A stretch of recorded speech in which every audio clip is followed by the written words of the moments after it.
بسم الله الرحمن الرحيم. سبحان الذي أسرى بعبده ليلا من المسجد الحرام إلى المسجد الأقصى الذي باركنا حوله لنريه من آياتنا إنه هو السميع البصير. وآتينا موسى الكتاب وجعلناه هدى لبني إسرائيل ألا تتخذوا من دوني وكيلا ذرية من حملنا مع نوح إنه كان عبدا شكورا. وقضينا إلى بني إسرائيل في الكتاب لتفسدن في الأرض مرتين ولتعلن علوا كبيرا فإذا جاء وعد أولاهما بعثنا عليكم عبادا لنا أولي بأس شديد فجاسوا خلال الديار وكان وعدا مفعولا. ثم رددنا لكم الكرة عليهم وأمددناكم بأموال وبنين وجعلناكم أكثر نفيرا. إن أحسنتم أحسنتم لأنفسكم وإن أسأتم فلها فإذا جاء وعد الآخرة ليسوءوا وجوهكم وليدخلوا المسجد كما دخلوه أول مرة وليتبروا ما علوا تتبيرا. عسى ربكم أن يرحمكم وإن عدتم عدنا وجعلنا جهنم للكافرين حصيرا. إن هذا القرآن يهدي للتي هي أقوم ويبشر المؤمنين الذين يعملون الصالحات أن لهم أجرا كبيرا وأن الذين لا يؤمنون بالآخرة أعتدنا لهم عذابا أليما. ويدعو الإنسان بالشر دعاءه بالخير وكان الإنسان عجولا. وجعلنا الليل والنهار آيتين فمحونا آية الليل وجعلنا آية النهار مبصرة لتبتغوا فضلا من ربكم ولتعلموا عدد السنين والحساب وكل شيء فصلناه تفصيلا. وكل إنسان ألزمناه طائره في عنقه ونخرج له يوم القيامة كتابا يلقاه منشورا. اقرأ كتابك كفى بنفسك اليوم عليك حسيبا. من اهتدى فإنما يهتدي لنفسه ومن ضل فإنما يضل عليها ولا تزر وازرة وزر أخرى وما كنا معذبين حتى نبعث رسولا. وإذا أردنا أن ربك قرية أمرنا متر فيها ففسقوا فيها فحق عليها القول فدمرناها تدميرا وكم أهلكنا من القرون من بعد نوح وكفى بربك بذنوب عباده خبيرا بصيرا من كان يريد العاجلة عجلنا له فيها ما نشاء لمن نريد ثم جعلنا له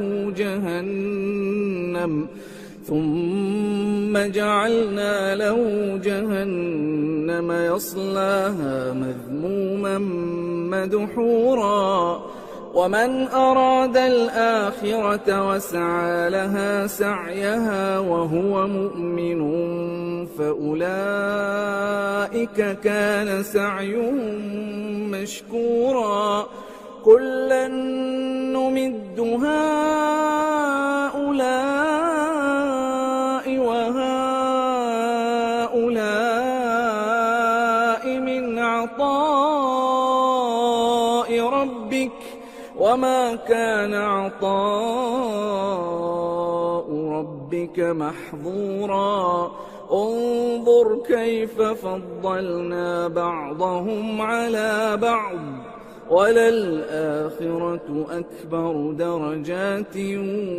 وأكبر تفضيلا لا تجعل مع الله إلها آخر فتقعد مذموما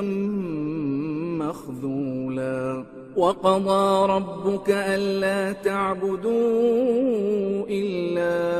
إياه وبالوالدين إحسانا إما يبلغن عندك الكبر أحدهما أو كلاهما فلا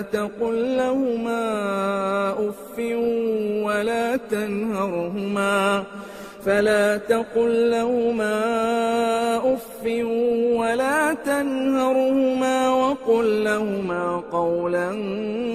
كريما واخفض لهما جناح الذل من الرحمة وقل رب ارحمهما كما ربياني صغيرا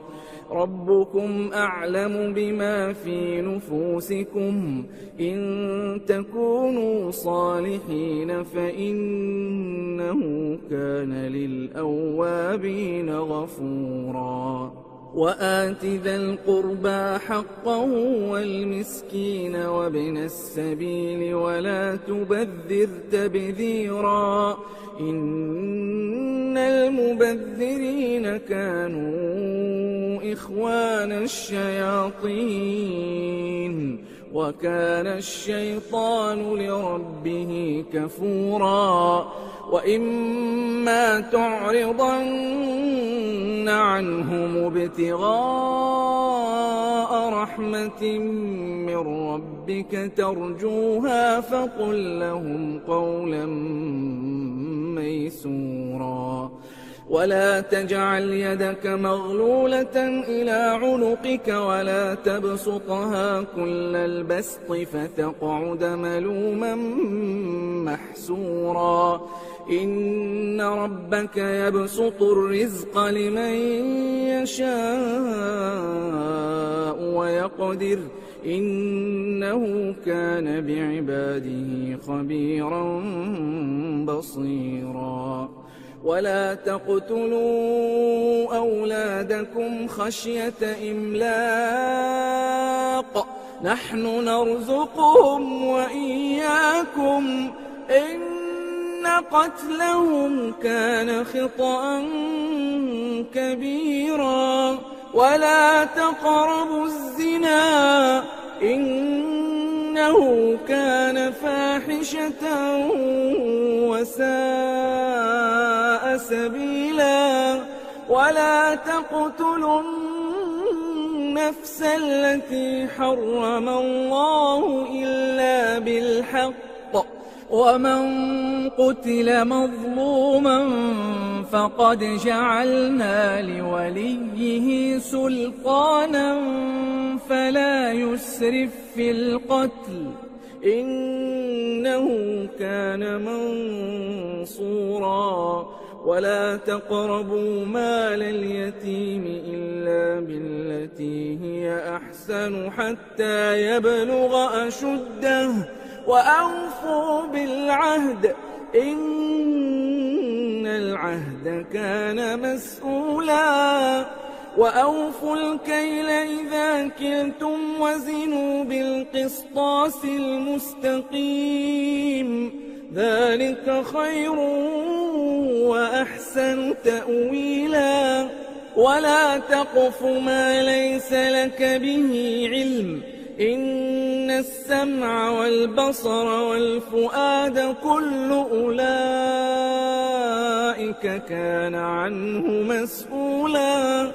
ولا تمش في الأرض مرحا إنك لن تخرق الأرض ولن تبلغ الجبال طولا كل ذلك كان سيئه عند ربك مكروها ذلك مما أوحى إليك ربك من الحكمة ولا تجعل مع الله إلها آخر فتلقى في جهنم ملوما مدحورا أفأصفاكم ربكم بالبنين واتخذ من الملائكة إناثا إنكم لتقولون قولا عظيما ولقد صرفنا في هذا القرآن ليذكروا وما يزيدهم إلا نفورا قل لو كان معه آلهة كما يقولون إذا لابتغوا إلى ذي العرش سبيلا سبحانه وتعالى عما يقولون علوا كبيرا تسبح له السماوات السبع والأرض ومن فيهن وإن من شيء إلا يسبح بحمده ولكن لا تفقهون تسبيحهم إنه كان حليما غفورا وإذا قرأت القرآن جعلنا بينك وبين الذين لا يؤمنون بالآخرة حجابا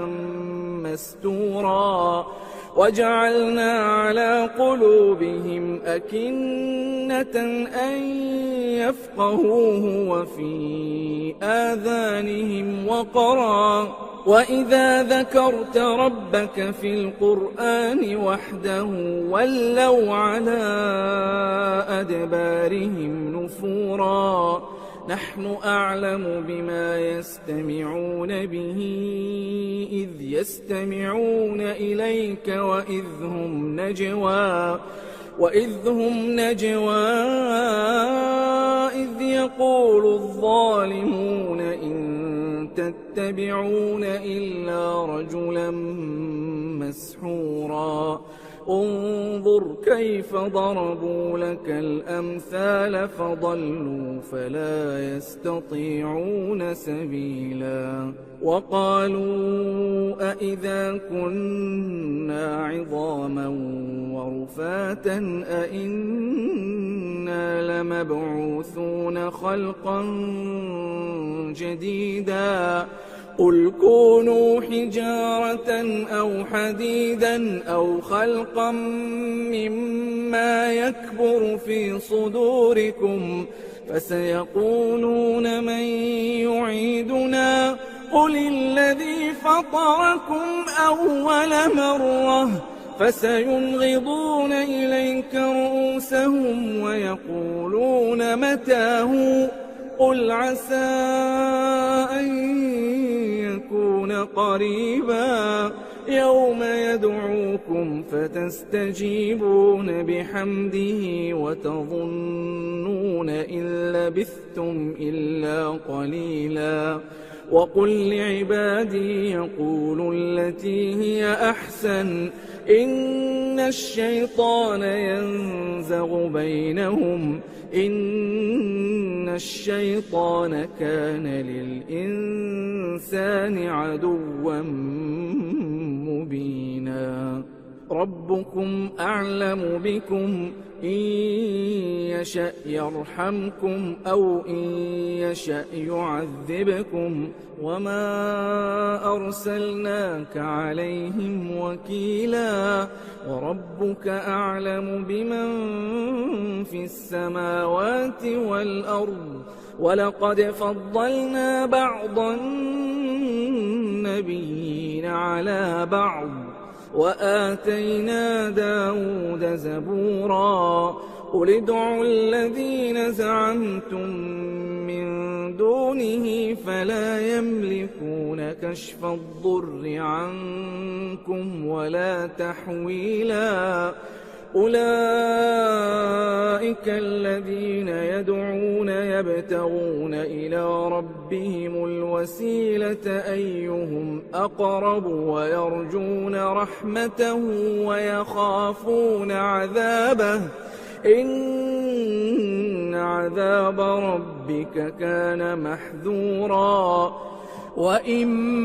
من قرية إلا نحن مهلكوها قبل يوم القيامة أو معذبوها عذابا شديدا كان ذلك في الكتاب مسطورا وما منعنا أن نرسل بالآيات إلا أن كذب بها الأولون وآتينا ثمود الناقة مبصرة فظلموا بها وما نرسل بالآيات إلا تخويفا وإذ قلنا لك إن ربك أحاط بالناس وما جعلنا الرؤيا التي أريناك إلا فتنة للناس والشجرة الملعونة في القرآن ونخوفهم فما يزيدهم إلا طغيانا كبيرا وإذ قلنا للملائكة اسجدوا لآدم فسجدوا إلا إبليس قال أأسجد لمن خلقت طينا قال أرأيتك هذا الذي كرمت علي لئن أخرتني إلى يوم القيامة لأحتنكن ذريته إلا قليلا قال اذهب فمن تبعك منهم فإن جهنم جزاؤكم جزاء موفورا واستفزز من استطعت منهم بصوتك وأجلب عليهم بخيلك ورجلك وشاركهم في الأموال والأولاد وعدهم وما يعدهم الشيطان إلا غرورا إن عبادي ليس لك عليهم سلطان وكفى بربك وكيلا ربكم الذي يزجي لكم الفلك في البحر لتبتغوا من فضله إنه كان بكم رحيما وإذا مسكم الضر في البحر ضل من تدعون إلا إياه فلما نجاكم إلى البر أعرضتم وكان الإنسان كفورا أفأمنتم أن يخسف بكم جانب البر أو يرسل عليكم حاصبا ثم لا تجدوا لكم وكيلا أم أمنتم أن يعيدكم فيه تارة أخرى فيرسل عليكم قاصفا من الريح فيغرقكم بما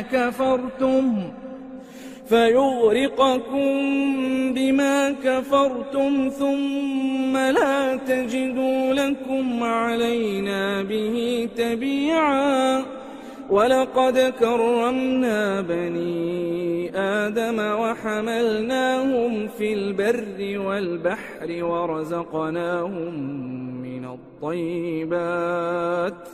ورزقناهم من الطيبات وفضلناهم على كثير ممن خلقنا تفضيلا يوم ندعو كل أناس بإمامهم فمن أوتي كتابه بيمينه فأولئك يقرؤون كتابهم ولا يظلمون فتيلا ومن كان في هذه أعمى فهو في الآخرة أعمى وأضل سبيلا وإن كادوا ليفتنونك عن الذي أوحينا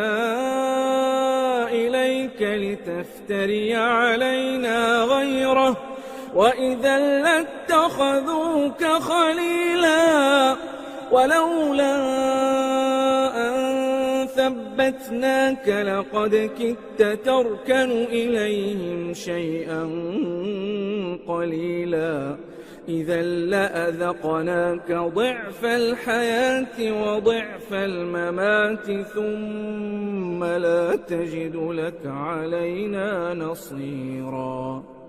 وإن كادوا ليستفزونك من الأرض ليخرجوك منها وإذا لا يلبثون خلافك إلا قليلا سنة من قد أرسلنا قبلك من رسلنا ولا تجد لسنتنا تحويلا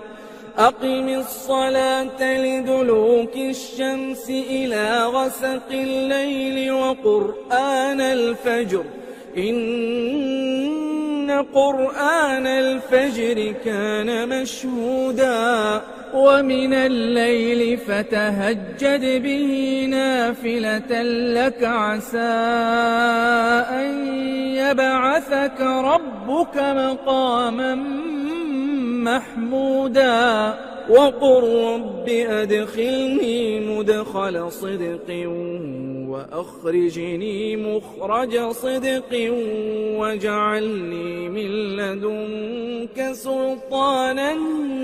نصيرا وقل جاء الحق وزهق الباطل إن الباطل كان زهوقا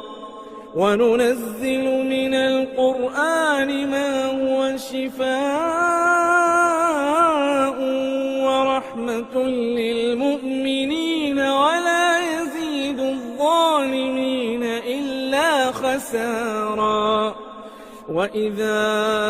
أنعمنا على الإنسان أعرض ونأى بجانبه وإذا مسه الشر كان يئوسا قل كل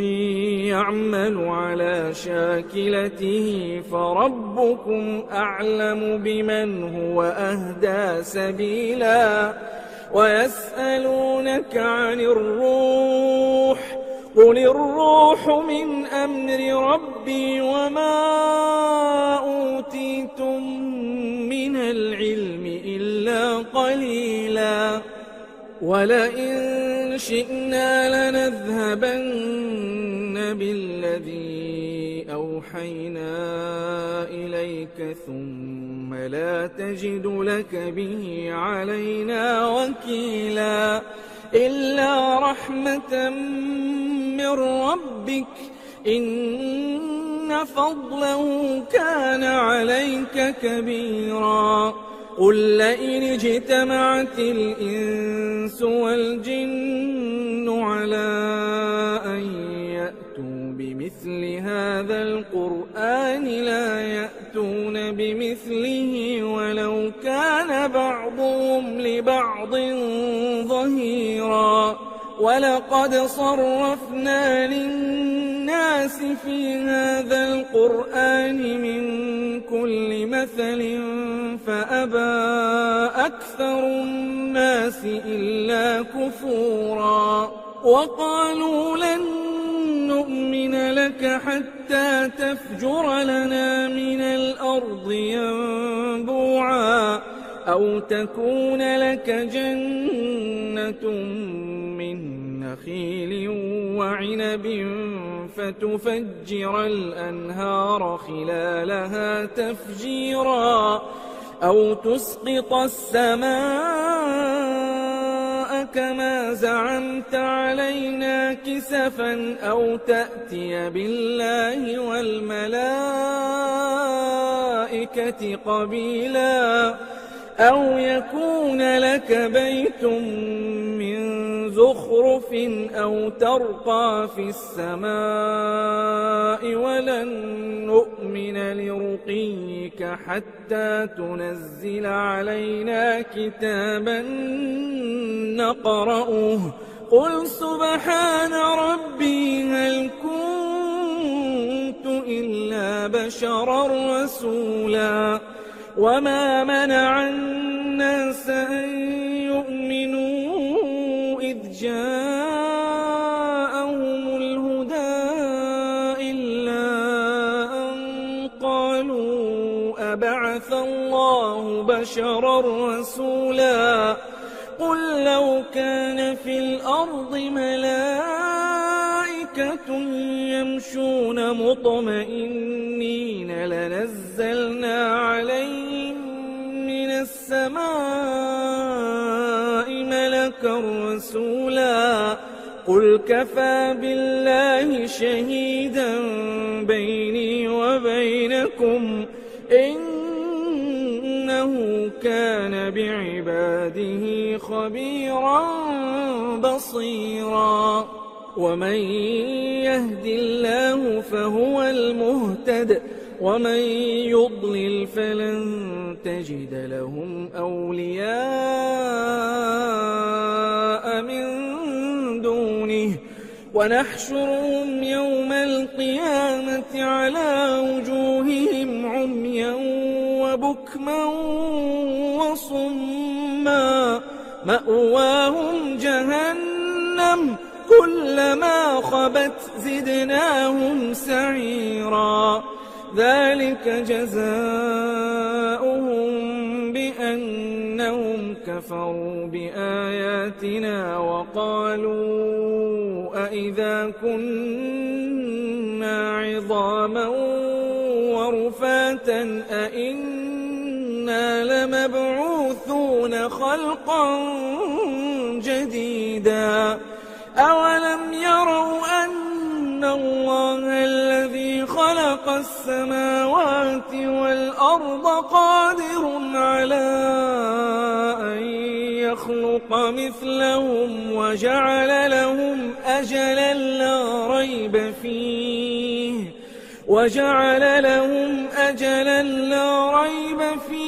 فأبى الظالمون إلا كفورا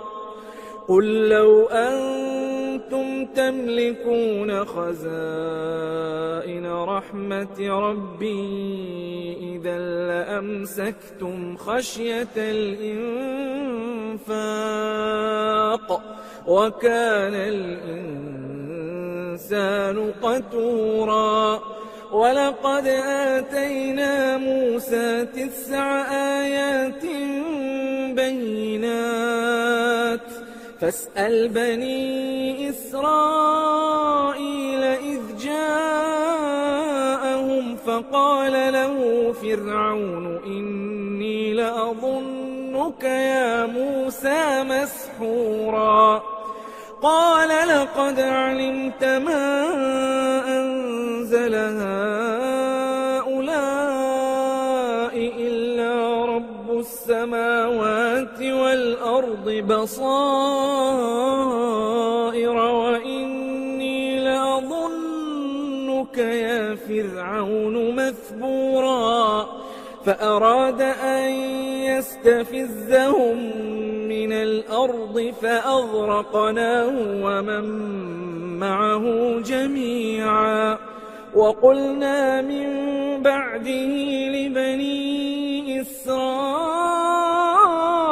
اسكنوا الأرض فإذا جاء وعد الآخرة جئنا بكم لفيفا وبالحق أنزلناه وبالحق نزل وما أرسلناك إلا مبشرا ونذيرا وقرآنا فرقناه لتقرأه على الناس على مكث ونزلناه تنزيلا قل آمنوا به أو لا تؤمنوا إن الذين أوتوا العلم من قبله إذا يتلى عليهم يخرون للأذقان سجدا ويقولون سبحان ربنا إن كان وعد ربنا لمفعولا ويخرون للأذقان يبكون ويزيدهم خشوعا قل ادعوا الله أو ادعوا الرحمن أيما تدعوا فله الأسماء الحسنى ولا تجهر بصلاتك ولا تخافت بها وابتغ بين ذلك سبيلا وقل الحمد لله الذي لم يتخذ ولدا ولم يكن له شريك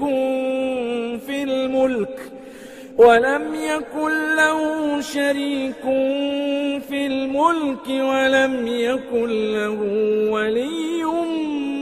من الذل وكبره تكبيرا بسم الله الرحمن الرحيم الحمد لله الذي أنزل على عبده الكتاب ولم يجعل له عوجا قيما لينذر بأسا شديدا من لدنه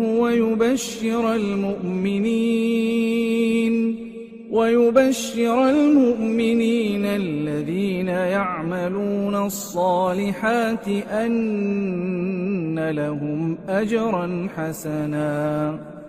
ماكثين فيه أبدا وينذر الذين قالوا اتخذ الله ولدا ما لهم به من علم ولا لآبائهم كبرت كلمة تخرج من أفواههم إن يقولون إلا كذبا فلعلك باخع نفسك على آثارهم إن لم يؤمنوا بهذا الحديث أسفا إنا جعلنا ما على الأرض زينة لها لنبلوهم أيهم أحسن عملا وإنا لجاعلون ما عليها صعيدا جرزا أم حسبت أن أصحاب الكهف والرقيم كانوا من آياتنا عجبا إذ أوى الفتية إلى الكهف فقالوا ربنا آتنا من لدنك رحمة وهيئ لنا من أمرنا رشدا فضربنا على آذانهم في الكهف سنين عددا ثم بعثناهم لنعلم أي الحزبين أحصى لما لبثوا أمدا نحن نقص عليك نبأهم بالحق إنهم فتية آمنوا بربهم وزدناهم هدى وربطنا على قلوبهم إذ قاموا فقالوا ربنا رب السماوات والأرض لن ندعو من دونه إلها لقد قلنا إذا شططا هؤلاء قومنا اتخذوا من دونه آلهة لولا يأتون عليهم بسلطان بين فمن أظلم ممن افترى على الله كذبا وإذا اعتزلتموهم وما يعبدون إلا الله فأووا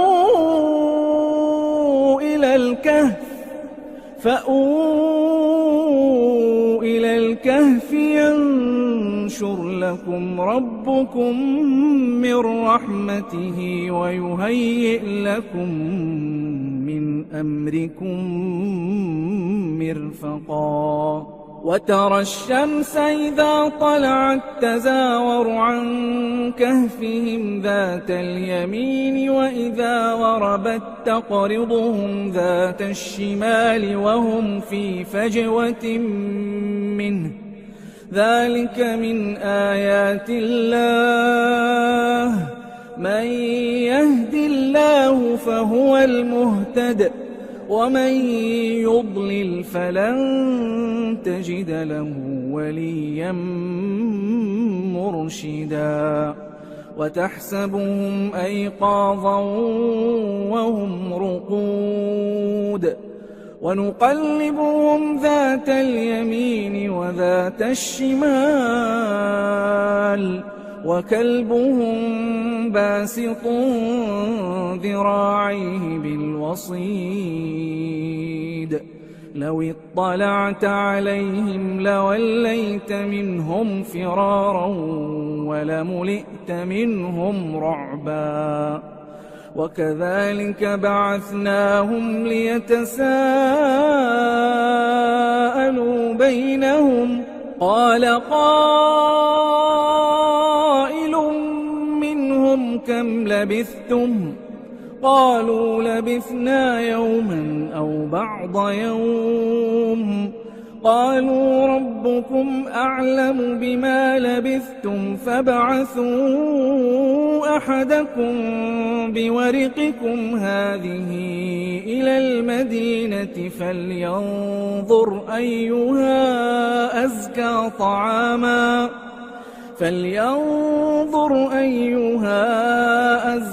طعاما فليأتكم برزق منه وليتلطف ولا يشعرن بكم أحدا إنهم إن يظهروا عليكم يرجموكم أو يعيدوكم في ملتهم ولن تفلحوا إذا أبدا وكذلك عثرنا عليهم ليعلموا أن وعد الله حق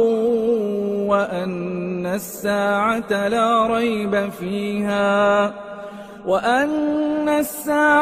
لا ريب فيها إذ يتنازعون بينهم أمرهم فقالوا ابنوا عليهم بنيانا ربهم أعلم بهم قال الذين غلبوا على أمرهم لنتخذن عليهم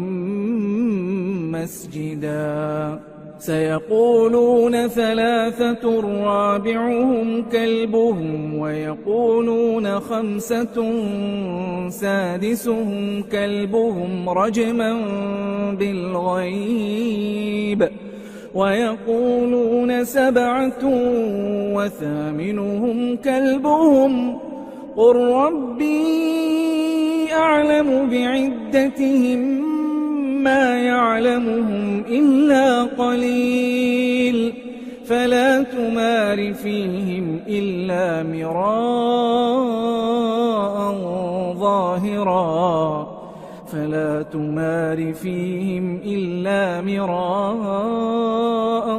ظاهرا ولا تستفت فيهم منهم أحدا ولا تقولن لشيء إني فاعل ذلك غدا إلا أن يشاء الله واذكر ربك إذا نسيت وقل عسى أن يهديني ربي لأقرب من هذا رشدا ولبثوا في كهفهم 300 سنين وازدادوا 9 قل الله أعلم بما لبثوا له غيب السماوات والأرض أبصر به وأسمع ما لهم من دونه من ولي ولا يشرك في حكمه أحدا واتل ما أوحي إليك من كتاب ربك لا مبدل لكلماته ولن تجد من دونه ملتحدا واصبر نفسك مع الذين يدعون ربهم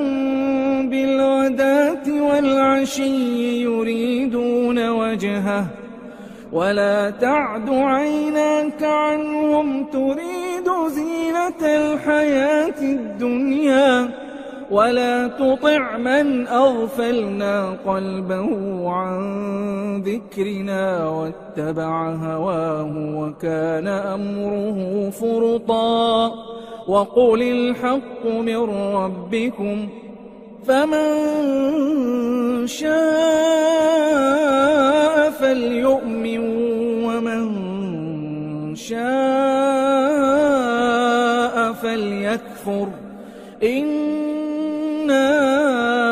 أعتدنا للظالمين نارا أحاط بهم سرادقها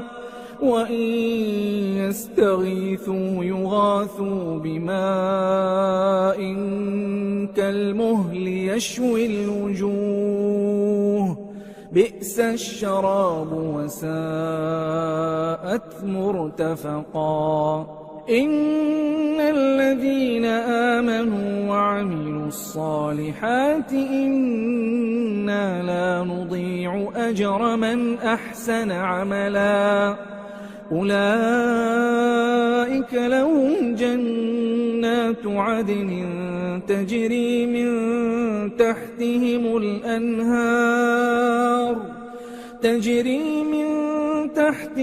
الأنهار يحلون فيها من أساور من ذهب ويلبسون ثيابا خضرا من سندس وإستبرق متكئين فيها على الأرائك نعم الثواب وحسنت مرتفقا. واضرب لهم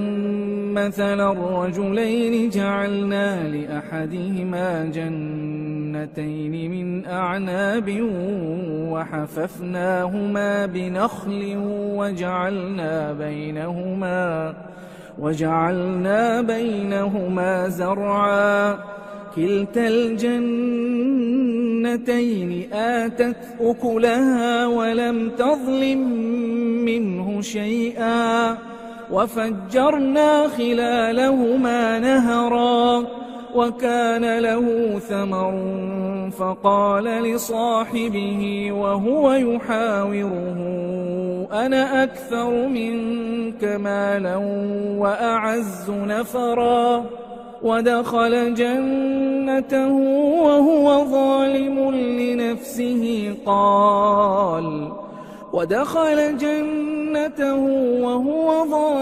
لنفسه قال ما أظن أن تبيد هذه أبدا وما أظن الساعة قائمة ولئن رددت إلى ربي لأجدن خيرا منها منقلبا. قال له صاحبه وهو يحاوره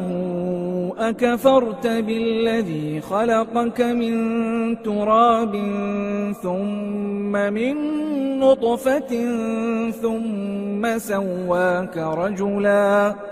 لكن هو الله ربي ولا أشرك بربي أحدا. ولولا إذ دخلت جنتك قلت ما شاء الله لا قوة إلا بالله إن ترني أنا أقل منك مالا وولدا فعسى ربي أن يؤتيني خيرا من جنتك ويرسل عليها حسبانا من السماء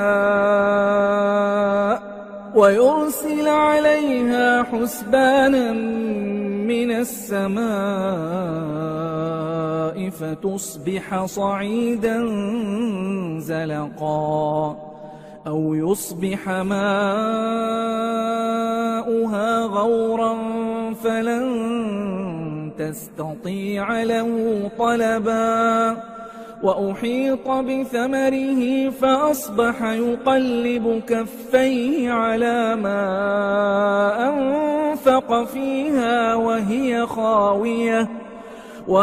خاوية على عروشها ويقول يا ليتني لم أشرك بربي أحدا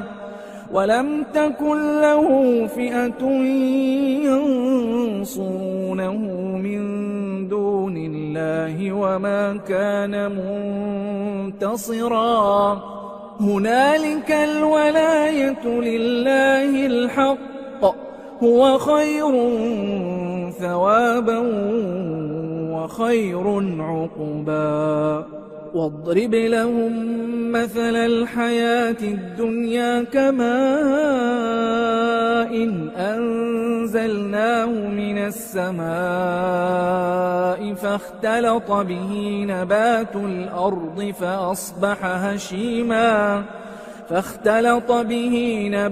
الأرض فأصبح هشيما تذروه الرياح وكان الله على كل شيء مقتدرا. المال والبنون زينة الحياة الدنيا والباقيات الصالحات خير عند ربك ثوابا وخير أملا. ويوم نسير الجبال وترى الأرض بارزة وحشرناهم فلم نغادر منهم أحدا وعرضوا على ربك صفا لقد جئتمونا كما خلقناكم أول مرة بل زعمتم أن لن نجعل لكم موعدا ووضع الكتاب فترى المجرمين مشفقين مما فيه ويقولون يا ويلتنا ما لهذا الكتاب لا يغادر صغيرة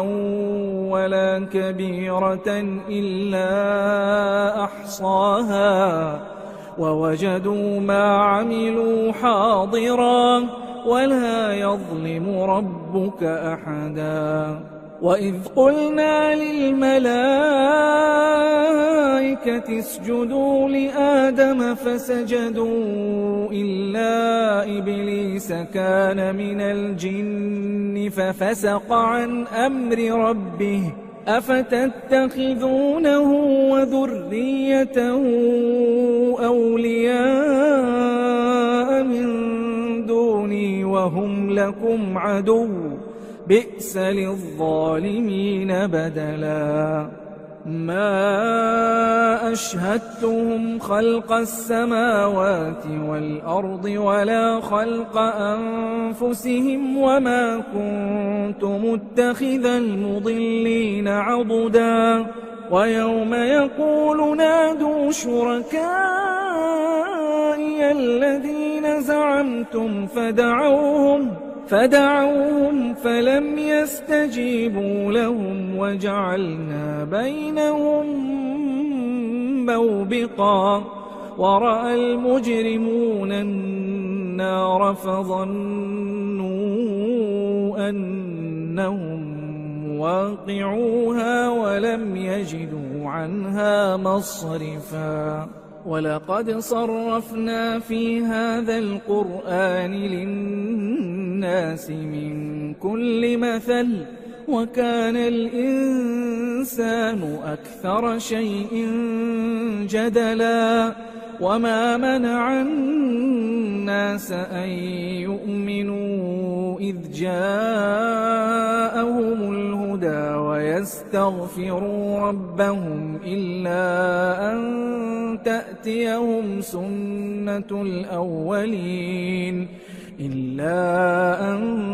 تأتيهم سنة الأولين أو يأتيهم العذاب قبلا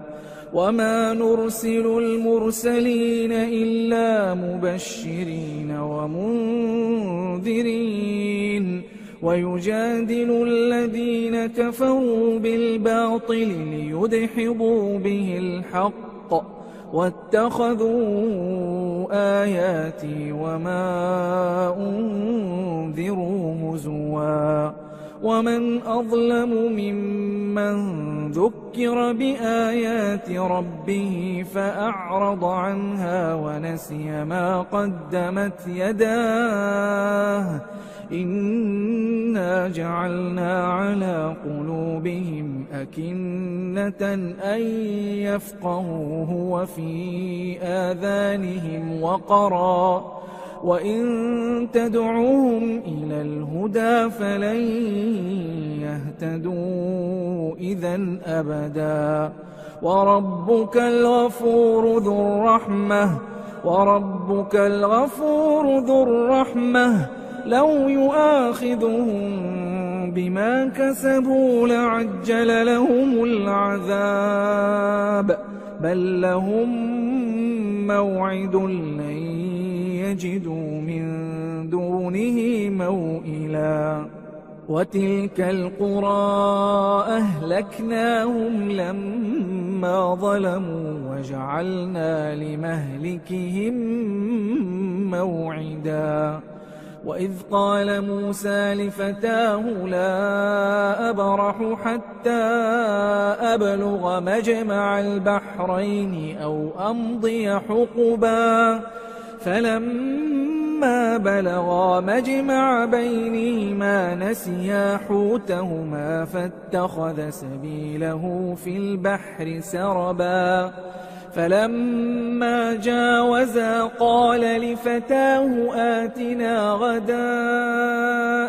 لقد لقينا من سفرنا هذا نصبا قال أرأيت إذ أوينا إلى الصخرة فإني نسيت الحوت وما أنسانيه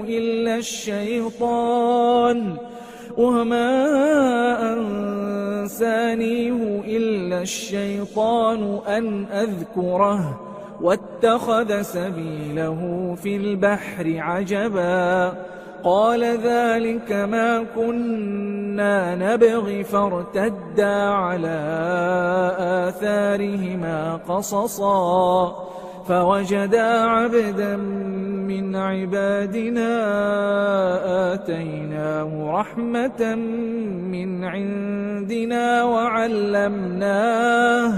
وعلمناه من لدنا علما قال له موسى هل أتبعك على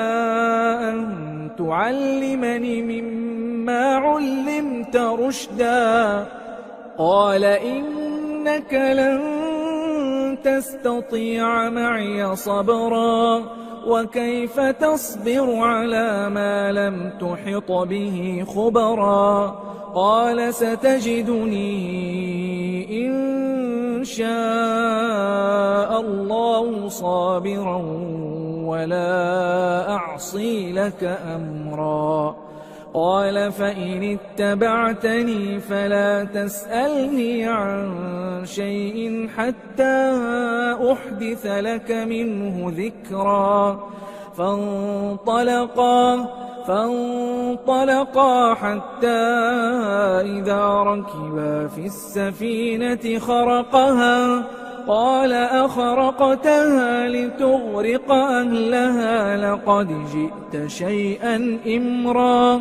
قال ألم أقل إنك لن تستطيع معي صبرا قال لا تؤاخذني بما نسيت ولا ترهقني من أمري عسرا فانطلقا حتى إذا لقيا غلاما فقتله قال أقتلت نفسا زكية بغير نفس لقد جئت شيئا نكرا